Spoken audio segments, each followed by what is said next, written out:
Awe is a little big word, rather complex, describing almost more of a vibration.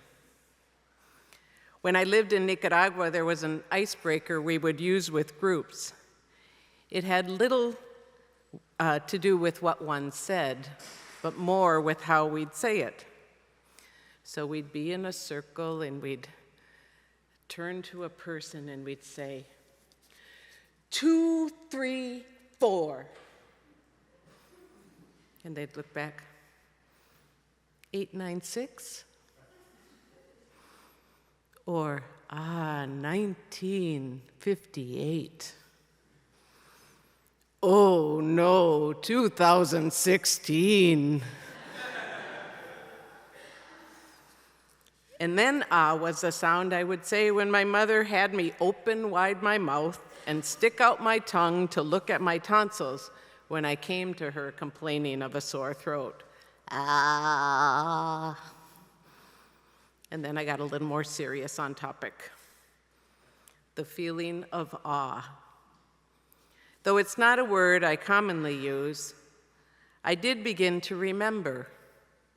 I think of the deep orange, red-colored sky at dusk with silhouettes of the birch trees as I looked out my mother's window in Minnesota that was punctuated by the white snow-covered ground. It's breathtakingly beautiful. Or when I was 22 and volunteering in Venezuela, it was the Monday ritual to drive to the beach, a 2.5-hour ride on a seemingly endless, windy and curvy road, and then, pow. Suddenly, we burst from the tree-filled tunnel, and there before us was the vast Caribbean. Blue, green, lapping, and I was awestruck. I had never seen the ocean. Such beauty. The blues and the greens of the water were exquisite. And then Sam, my friend and partner in foolery, likes to tease me about my utterance when I walked up to the ridge of the Grand Canyon for the first time, and simply said as I stood before it, I see why they call it grand. Standing before the Grand Canyon, before the beauty of oceans and sunsets, there is that feeling of awe that takes over all of my senses, releasing that deep breath.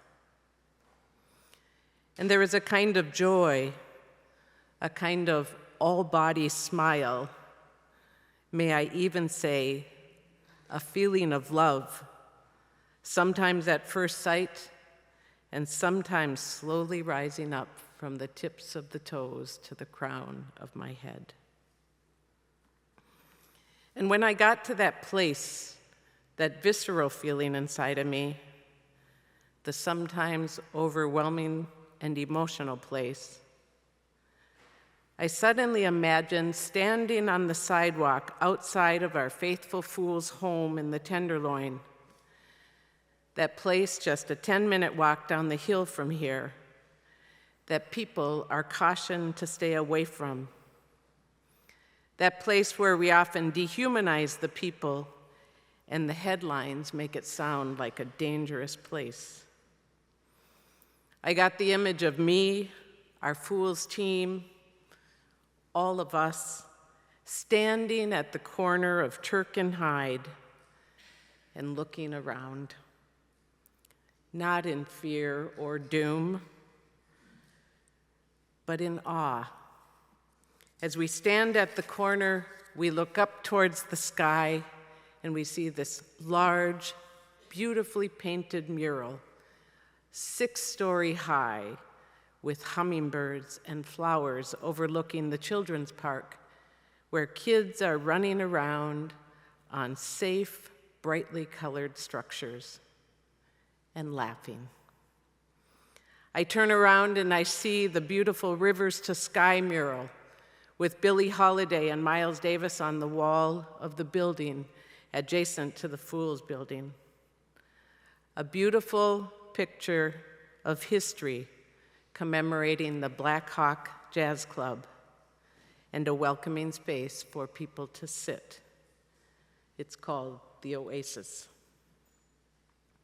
And just beyond that is a beautiful mural painted by Christopher Birch of a cosmic black person that he painted in hopes of inspiring, educating, and provoking black beauty. And then there's the people, the mosaic of languages and cultures and breathtaking resilience. So many people from so many parts of the world, including their homeland of San Francisco.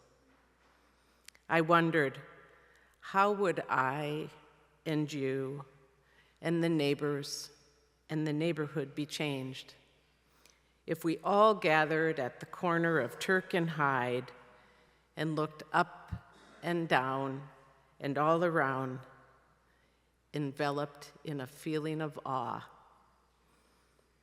and smiled?